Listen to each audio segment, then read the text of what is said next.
శుభవచనం ప్రభువచనం యేసుని సందే. పితా పుత్ర పరిశుద్ధ ఆత్మనామమున ప్రభువునందు మిక్కిలి ప్రియమైన సహోదరి సహోదరులారా, ఈనాటి ధ్యానాంశం దేవుని యొక్క సందేశం ఎందుకు వినాలి. ఎవరెవరైతే దేవుని యొక్క సందేశాన్ని విన్నవాళ్ళ జీవితాలు ఏమవుతున్నాయి, వినని వాళ్ళ జీవితాలు ఏమవుతున్నాయి అనేది మనం చూసినట్లయితే, దేవుని యొక్క సందేశము మానవ హృదయములను మార్చుతుంది.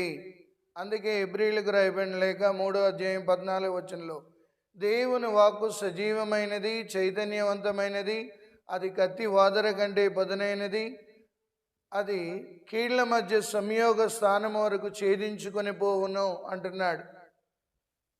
పాత నిబంధనలో చూసినట్లయితే దేవుని యొక్క సందేశాన్ని ఆలకించిన అబ్రహాము అన్యుడు ధన్యుడిగా మారిపోయాడు. ఆయన జీవితంను ఒక దీవెనకరంగా దేవుడు మార్చాడు.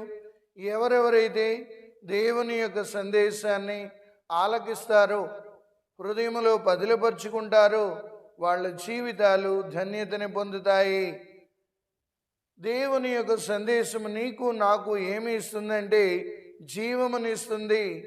నా మాటలు జీవమై ఉన్నాయని ప్రభువే చెబుతున్నాడు. ప్రియులారా, ఈరోజు మన జీవితాలు ఎందుకు చిందర వందరగా ఉంటున్నాయంటే, దేవుని ఆలయానికి వెళుతున్నాం, ప్రార్థన చేస్తున్నాం, దేవుని సందేశాన్ని వింటున్నట్టు అనుకుంటున్నాం, కానీ అది హృదయంలో పదిలపరుచుకోలేకపోతున్నాం.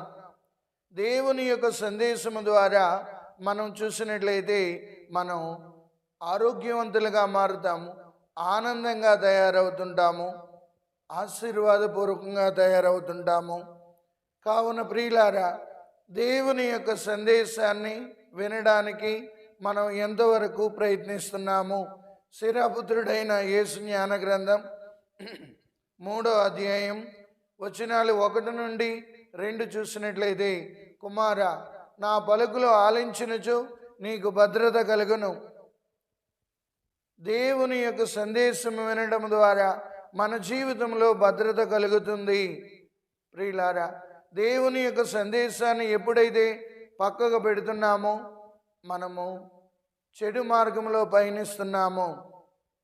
అందుకొరకే మానవ జీవితంలో మనం దేవుని యొక్క సందేశాన్ని విన్న పరిశుద్ధ మరియ తల్లి తన హృదయంలో పదిలపరుచుకొని తరతరాలకి తరగని ధన్యతను సంపాదించుకుంది. దేవుని యొక్క స్వరాన్ని, సందేశాన్ని విన్న చిన్నవాడైన సమూయేలు ఒక ప్రవక్తగా ఎదిగి ఉన్నాడు. కావున మనము కూడా ప్రభువునందు ప్రియులారా, ఎప్పుడైతే దేవుని యొక్క సందేశాన్ని ఆలకించడం మొదలెడతామో అది మనకు జ్ఞానాన్ని ఇస్తుంది.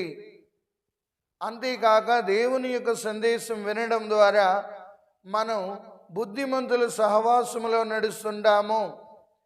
ప్రభు చెప్పిన ఉపమానం, సారవంతమైన నేల మీద పడిన విత్తనం 30దంతలుగా, 60దంతలుగా, 100ంతలుగా ఫలించినట్లు మంచి హృదయములో దాచుకున్న ఆ సందేశం 30దంతలుగా, 60దంతలుగా, 100ంతలుగా ఫలిస్తుంది. పునీత ఫ్రాన్సిస్ షౌరు వారు ఒకే ఒక సందేశం విన్నారు, ఆయన జీవితాన్ని మార్చేసింది. మానవుడు లోకమునంతటినీ సంపాదించి తన ఆత్మను కోల్పోతే లాభమేముంది అన్న వాక్యమే తన జీవితానికి ఒక గొప్ప మలుపునిచ్చింది, ఒక గొప్ప ఆశీర్వాదంగా మారింది. కావున ప్రియులారా, దేవుని యొక్క సందేశం వినడం ద్వారా మనకి ఆరోగ్యాలు కలుగుతుంటాయి. ఎప్పుడు మనం దేవుని యొక్క వాక్యాన్ని హృదయంలో పదిలపరుచుకుంటామో అది మనలను విశ్వాస బాటలో నడిపిస్తుంది, దేవుని యొక్క కృపలు ఎదిగేటట్లు చేస్తుంది, దేవుని యొక్క అద్భుతాలు చవి చూడగలిగేటట్లు చేస్తుంది.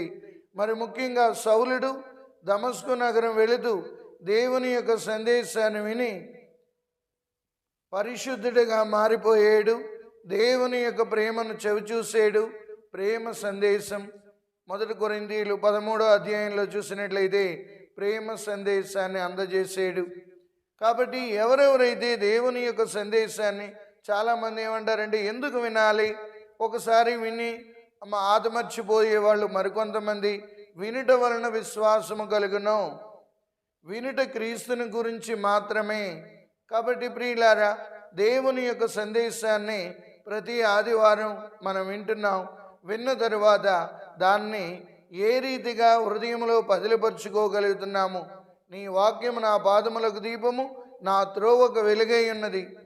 ఆయన సందేశము మన పాదములకు దీపముగా మారుతుంది, మన త్రోవకు వెలుగుగా ఉంటుంది. ఈనాడు అజ్ఞానములో, అంధకారములో అనేక మంది మూఢనమ్మకాల్లో ఉండిపోవడానికి కారణం దేవుని యొక్క సందేశాన్ని హృదయంలో దాచుకోలేకపోతున్నారు, దేవుని యొక్క సందేశాన్ని ధ్యానించలేకపోతున్నారు, దేవుని యొక్క సందేశాన్ని వింటున్నారు కానీ దానిని ఏ రీతిగా ఆచరించాలో వాళ్ళకి అర్థం కాలేదు ప్రియులారా.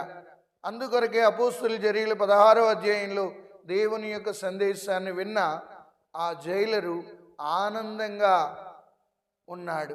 తన కుటుంబ సమేతంగా విశ్వసించి దేవుని యొక్క వాక్కును విశ్వసించినందువలన కుటుంబ సమేతంగా సంతోషభరితుడయ్యాడు.